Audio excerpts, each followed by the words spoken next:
All right. Hello, I'm Amy Natt. I am the CEO of Aging Outreach Services, and this is All Things Aging.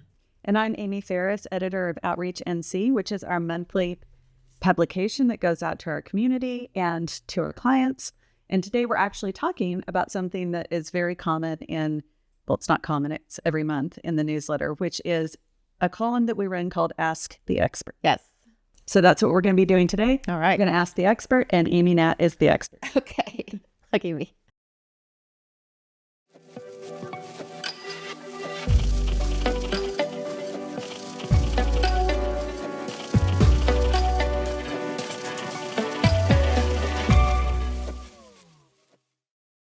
All right, so every month we do a column, Ask the Expert, and we have questions and we answer them. We have several experts in the business and the company who answer the questions.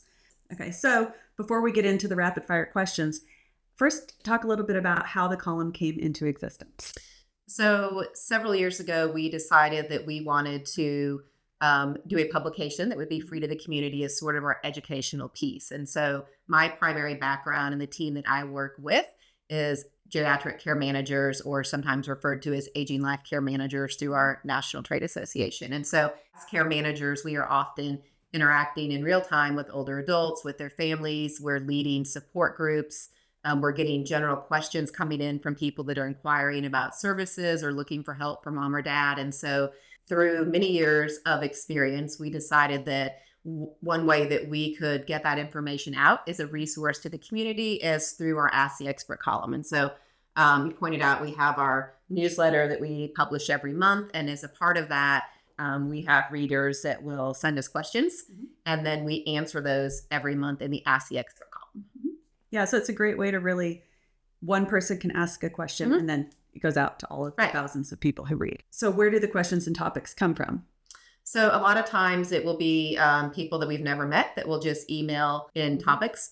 You guys can certainly leave questions down in the comments and we'll be happy to circle back to those. Also in real life client scenarios, right? A lot of times we're dealing with sort of crisis management or even sort of out of the box aging things. And so we try to share those problem solving tips and techniques and resources that we come across with our clients every day.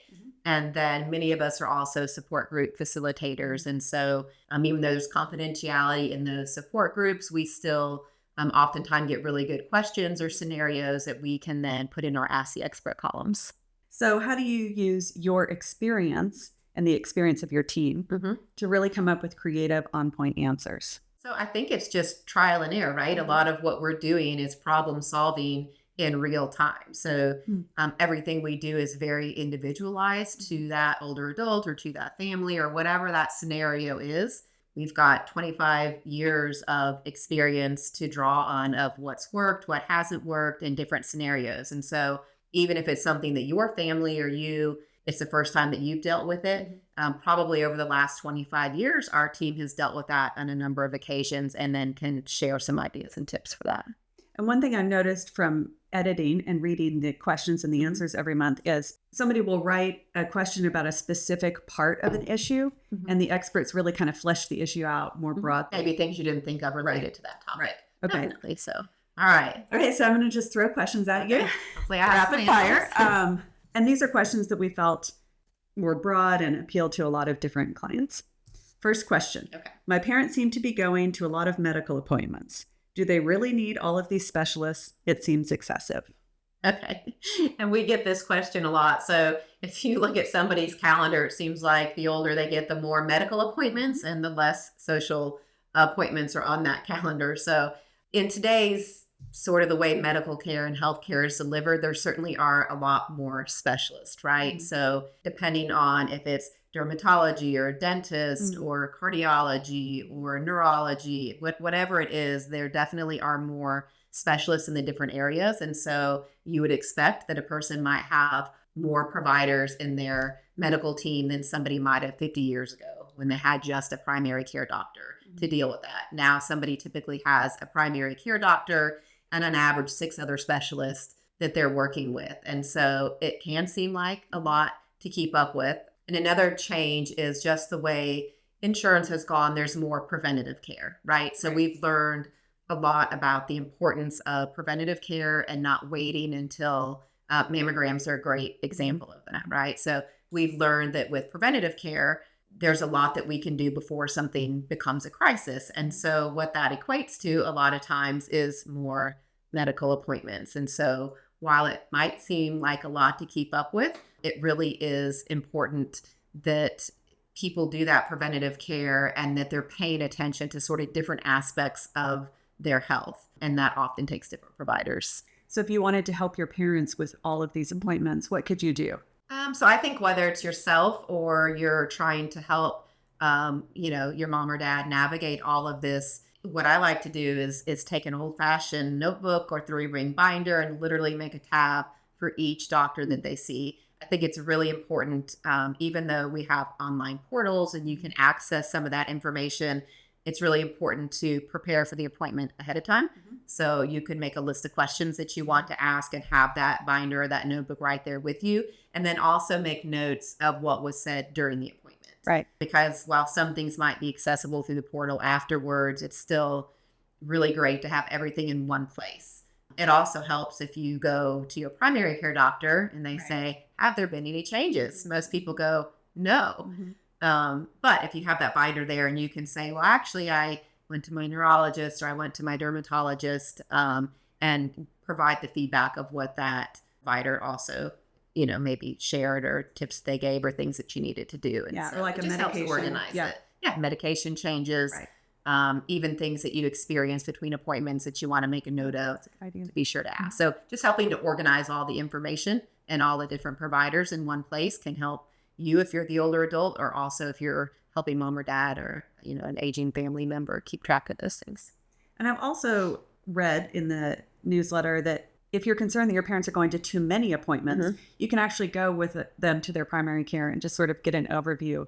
With their permission. With their permission. Or even just talk to them about all of the different things that are going on and have a conversation. Yeah, but it's definitely more fragmented than it might have been in the past. Okay. Good. Question number 2. All right.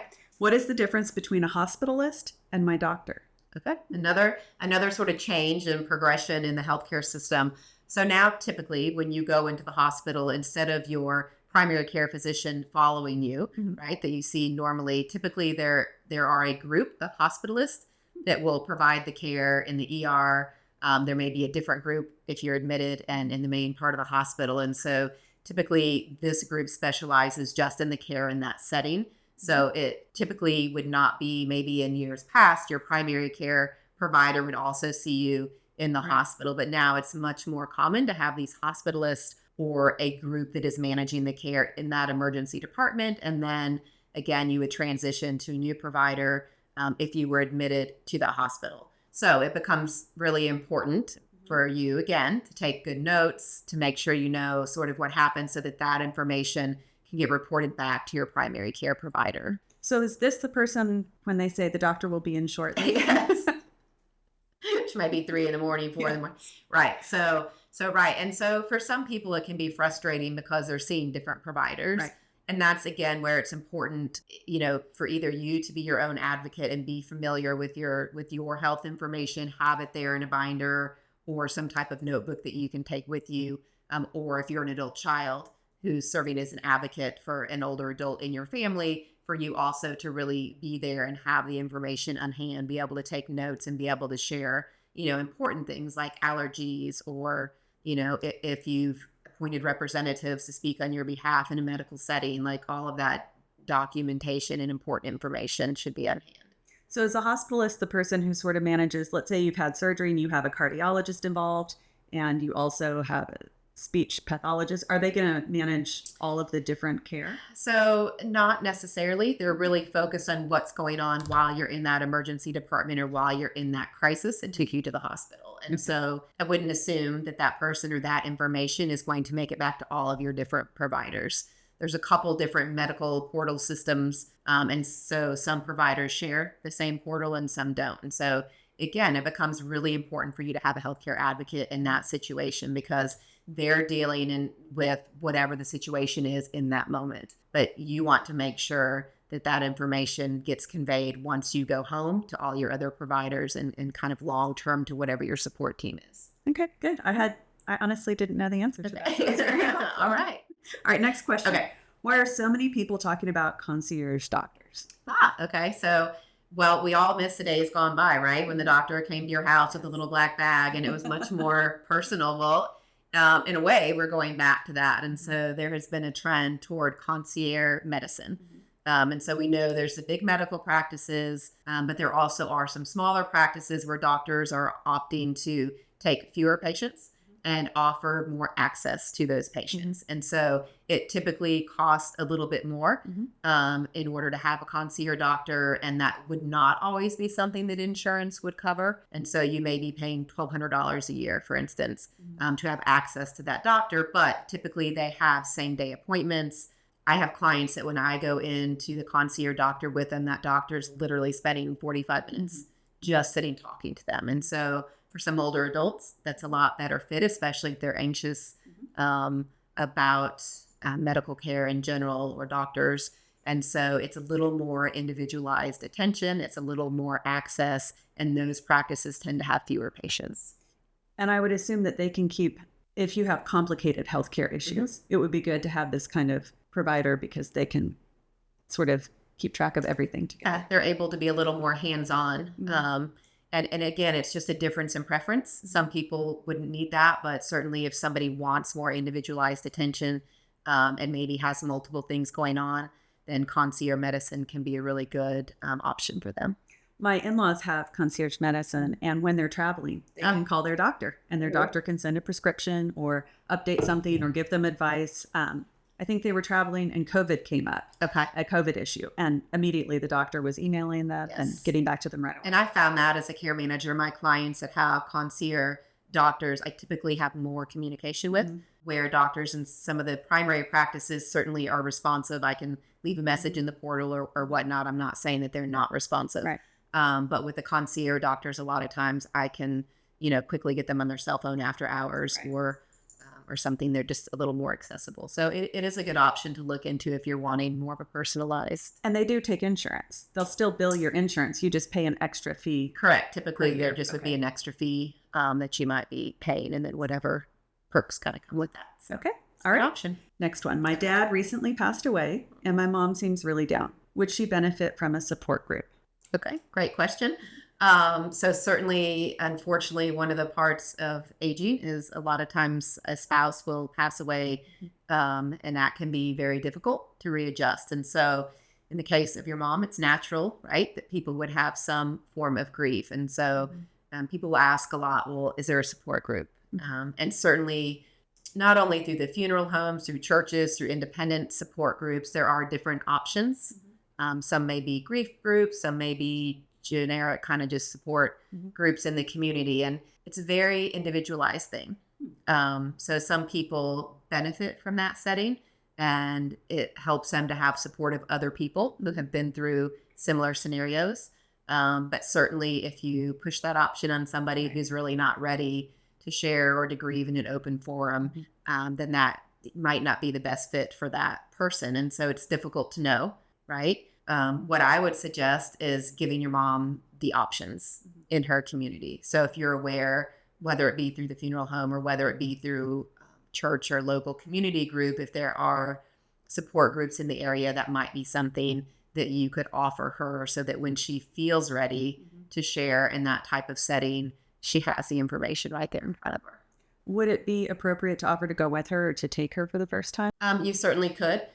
Different support groups have different kind of parameters in place. So I would always ask the facilitator, is this a group adult children can come to? Is this specifically for, the spouse or whatnot? But yeah, typically that would be something you could offer to go with her the first time. It might be a little less intimidating. Okay. All right. Last one. I think my dad is starting to have some memory problems. What should I do? All right. So we're going to do several episodes on cognitive issues and different types of dementia coming up, but that's a great question because a lot of times people will say they've noticed that somebody has memory problem, and it's very difficult to know if that's something that's just selective memory issues, if it's something where they're just tired and you caught them on a bad day, If it's something where maybe their diet's not really good and there's some vitamin deficiencies, if it's something where there's some mental health issues going on, like you said, mom's been sad, that can impact somebody's memory, or if it's something more significant that really needs to be evaluated. So there's a lot of different aspects that can go into trying to determine that for our parents. How would you start? What would you suggest?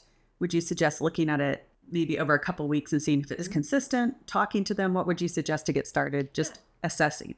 So I think it's always really good to keep notes, right? What you noticed and when. And even if sometimes, the older adult themselves may say, gosh, my memory is just not what it used to be, or I'm having difficulty with names, asking them to sort of keep a journal of those things is going to be really helpful.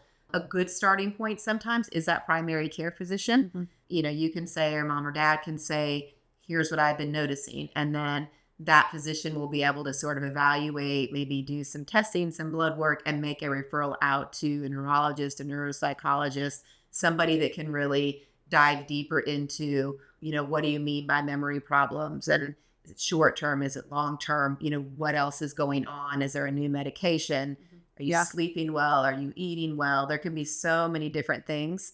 Increased stress, that could impact memory. So it could be something that is reversible, or something that it can treat in a certain way, or it could be an indicator of something more long-term that you'll be dealing with. One thing I've learned from working with you is that dementia isn't just a side effect of aging. Everybody's going to have dementia. And it's a very general term, right? So really, dementia is a group of symptoms that could be a lot of different things, and it gets tossed around a lot. And memory impairment is not a normal part of aging per se. Certainly there are some changes that happen to the aging brain, but if you really notice a significant change, you definitely want to get that evaluated and find out what the root cause of that may be. But keeping notes, like I said, and what's causing issues, when you see those issues, what makes it worse, what makes it better, it can really help the care team, figure out where to start evaluating what might be going on. Good. All right. Nice. How'd I do? Okay. You seemed to breeze right through that. Yeah.